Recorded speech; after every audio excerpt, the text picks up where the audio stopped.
Right. Well, actually, they've you can find on the web some of the examples of the ballots that have been challenged, and some of them are kind of fascinating. I mean, people who start to circle in the little oval like you would see on the SAT, and then fill in the other one darker, or they put an X in it, and there are all kinds of variations of what could have happened. So some of them strike me as being fairly clear in the voters' intent, and some really just are a total toss-up. I've got no idea what they meant. All right, more to come here as we talk tonight with Lou Jacobson, editor of Congress Now. We're at 1-866-50-JIMBO, 1-866-505-4626. We'll be right back here at Westwood One.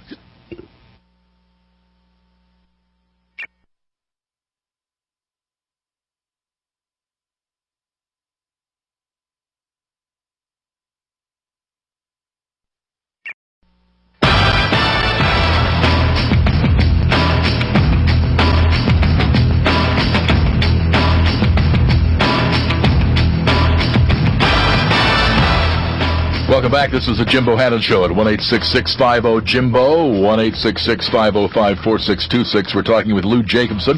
He is editor of Congress Now on the web at congressnow.gallerywatch.com, the website on Congress and legislative matters from a couple of those prominent Capitol Hill news organizations, Roll Call and Gallery Watch. Now, I'm looking here at the whole notion of vote counting in this country. I have been bothered for longer than the 2000 Florida count about the notion of the paper trail. The idea that, there's a digital age and it's fine if we can enter into that provided that there is always a paper trail. I mean, the idea that little ones and zeros that can disappear into the ether as the basis for our democratic society, that bothers me tremendously. Yeah, and I think a lot of people feel that way with some justification. If you have some kind of malfunction, really those votes just disappear into thin air, and there's no way to reconstruct it. At least if you have some kind of ballot backup paper trail, you can try to figure out after the fact if there is a problem. We are seeing states go back that direction. There was a period after 2000 in the recount where the focus was on a lot of these old paper systems and the CHADs, and it just seems so very retro, so very old-fashioned. And there was a push to sort of bring it into the modern age, and then people, and that was done, fairly quickly. At least the sort of thinking behind this was done fairly quickly because they wanted to get things in place for in time for the next election, and there was a lot of money spent. Congress passed a bill which basically allowed states to use federal money to do the upgrades, and there were always at that time people saying, "Hey, look, don't go so fast and totally get go totally digital because of the problems that you cite." But a lot of states, for whatever reason, did choose some of these machines which had no ballot paper trail, and then as the concern got bigger and just a fear that there were going to be problems, I think states have started to come around. I think there are at least some cases in which new systems that were used in, I guess, perhaps one or two election cycles are now being phased out because they don't have the paper trail and are now getting into the realm of new systems which do have that paper trail sort of aspect to it. Well, I certainly hope so. I must confess that it really just freaks me out to hear this notion of, hey, it's new. Well, we got to try it if it's new. Ladies and gentlemen, just because something is new doesn't make it better. And just because something is old doesn't make it worse. We're not trying to ratify the gross national science fair here. We're trying to accurately count our votes. Right. And if we have to do that in a slower manner, I'm sorry, accuracy trumps speed every time. And I speak as a member of the media who is insatiable in our desire for a quick and almost instantaneous vote count. Of course. Yeah, no, I mean, probably the one, there are probably two different universes of people who care about getting these fast results. It's journalists and politicians. aside from that, I think people, they certainly want to know eventually who won, but I don't think it has to be, the second that the polls close. And I think that there's, a lot of flexibility in voters' minds. Look, get it right. I don't care how you do it. I don't necessarily care how long it takes, as long as it's in a reasonable time period. So I do think there is that feeling out there. Yeah, I mean, let's face it. It wouldn't be a bad idea, really, to get rid of this notion of the first Tuesday after the first Monday in November, or whatever it is. Yeah, there's certainly a good argument for that, too. To get rid of the idea of Tuesday, which goes back to some archaic basis for how long it takes you to travel to your marketplace to cast a vote, some 18th century concept there, and just have, say, maybe a weekend of voting, a 48-hour voting period, a common poll closing, so maybe the polls would be open, say, from 6 p.m. to Friday night to 6 p.m. Sunday night Pacific time, 9 p.m. to 9 p.m. Eastern time. I know that would bring about a serious problem of people manning the polls. Right. Maybe it's an insurmountable one, but at least you would have time for people to vote. You would have no need for them to miss work or school to do so. Yeah, I think that there's definitely a lot of appeal for that. I think what you're seeing in the 2000 election particularly is that the concept of doing early voting really came of age. I don't have exact figures about how many people use it, but it seems like it seemed to grow dramatically as a realistic option that certainly in a lot of states didn't even exist before, and even those that did, it seems to be becoming more popular. I think people feel like they're over scheduled these days, with so many duties, picking up kids from daycare and going to school and going to work. And I think people appreciated the fact that, hey, if I can't do it on Tuesday, at least I can do it on Wednesday or on Monday. Yeah, and I am the first person to say I believe we must have an increase in voter participation. I'm the person who champions the idea of every 2 years having a national lottery, actually 51 of them in the 50 states in the District of Columbia, where one person who actually votes will win $1 million. I think it might, in our lottery-mad society, might jumpstart turnout maybe 5%. Yeah, and, no, I think I favor that, but goodness knows, is it that odious and onerous to suggest that people have a proper identification when they vote? Yeah, well, actually, the idea of the lottery, I believe it was tried in a ballot initiative in Arizona a couple years ago, and it went down. It failed. I thought it was an intriguing idea, but at least in that one case, it didn't get voter support, and in fact, I have not seen it resurrected anywhere else across the country. Yeah. Well, anyway, getting back to the initial situation right now of the Democrats in this new Congress, there are going to be those who will say, finally, after all those years in the terrible Republican conservative wilderness, we have the votes. Let's get health care and a pacifist foreign policy and whatever else is on the agenda and get it done before 2010, because who knows how the votes may change. On the other hand, aren't you going to have a few of these new Democrats who are maybe interested in a long career, mindful of the fact that they have been elected in a Democratic year in marginal districts, who may be loath to take part in a tidal wave of liberal ideas? Yeah, no, I think that's definitely true. I think probably even a bigger factor is the fact that the new president certainly is coming out of the box in a very centrist way, which frankly doesn't surprise me too much, just having seen him throughout the campaign.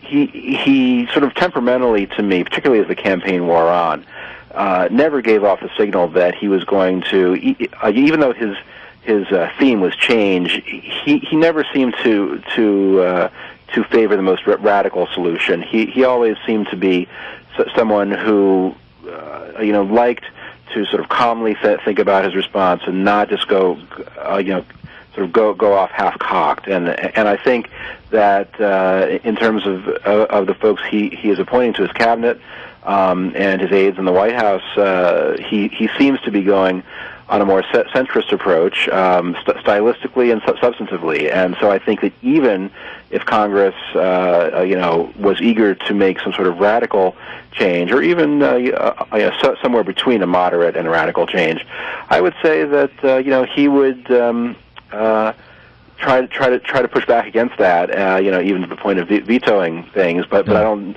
think it would necessarily get to that point. I think he would try to work with Congress and gain some sort of consensus. Now, of course, Congress can try to pass whatever they want, and in the House, because of the way it's structured, the Speaker on down, the sort of power is all theirs, and the GOP minority will not have much of a say. And in the Senate, the GOP minority will have somewhat more of a say, particularly now they're not at the 60 vote threshold.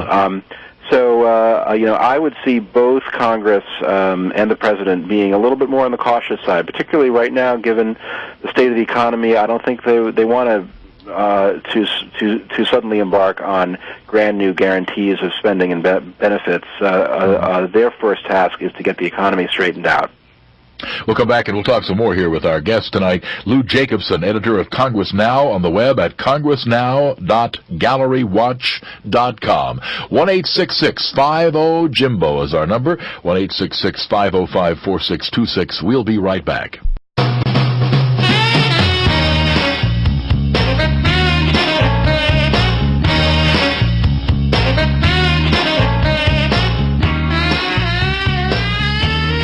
Welcome back to the Jimbo Hannon Show. 1-866-50-JIMBO is our number. 1-866-505-4626. Let us talk to Grant in Montpelier, Vermont, with our guest Lou Jacobson. Good evening, Grant.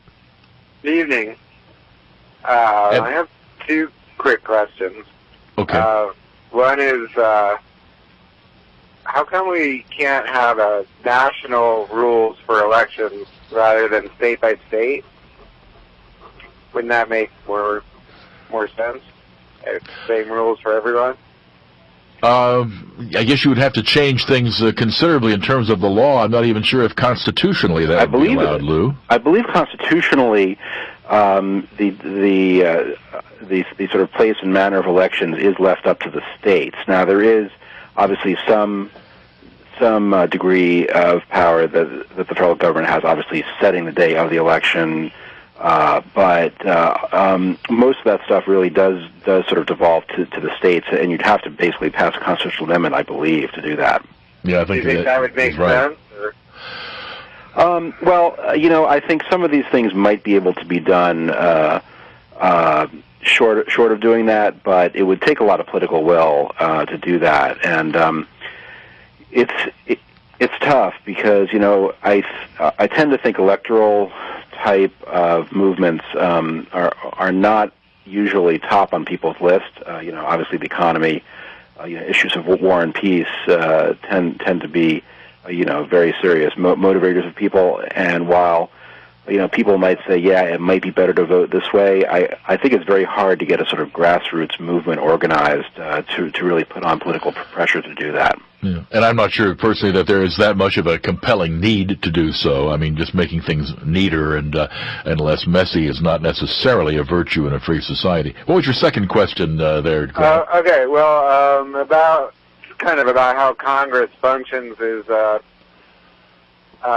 question, I guess, is how come they're allowed to tack on non-germane items to bills? I think you know what I mean. Like, sure, earmarks, and the reason is because there's no prohibition. Right. Well, I think I think there ought to be. Yeah, I do too. I mean, it's kind of like blackmail, hijacking a bill because to get it passed, you have to vote for this other project that maybe you don't want to, but it's not related. Right. Yeah. No. I mean, the old saying I think really is true here that seeing bills made is like seeing sausage made. I mean, it's not a pretty process, and it's just sort of developed that way. And it's not something that can really be changed, other than... Well, it could be changed. You could simply require that a bill could only be amended with germane amendments. I mean, goodness knows, we've got to start making choices in this country. We've got to have a line-item veto for the president. We've got to have some form of a balanced budget amendment with teeth.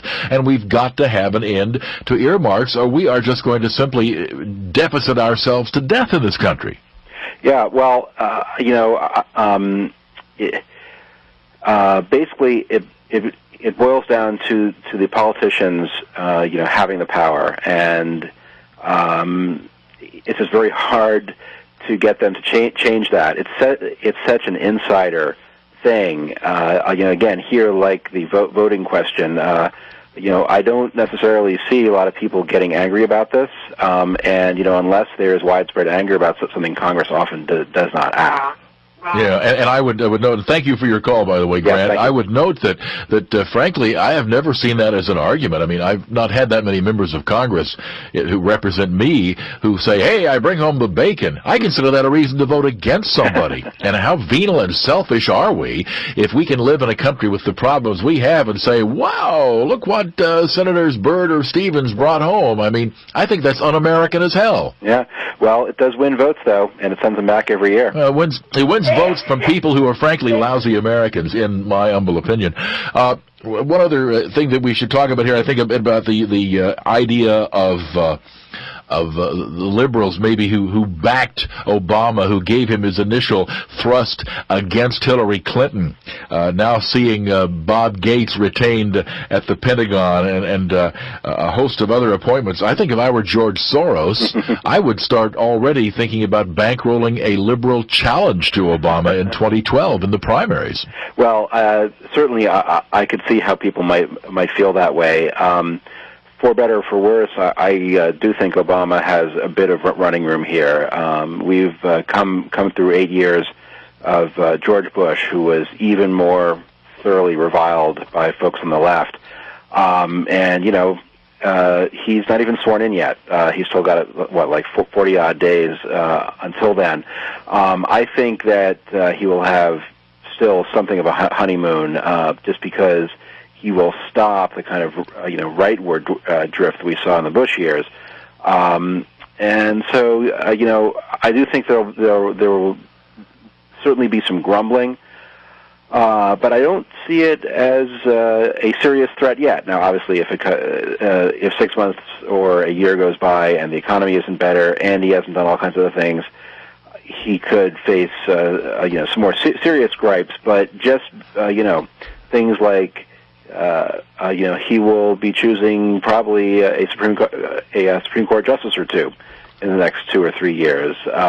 Things like that, I think, will sort of periodically serve to remind people that he's far better, if you're from a liberal perspective, than George Bush was. And if you are prone to start thinking in terms of half a loaf, which I'm afraid a lot of these folks may not be, we'll see. We'll come back and talk some more here with Lou Jacobson from Congress Now, and we'll be right back here at Westwood One.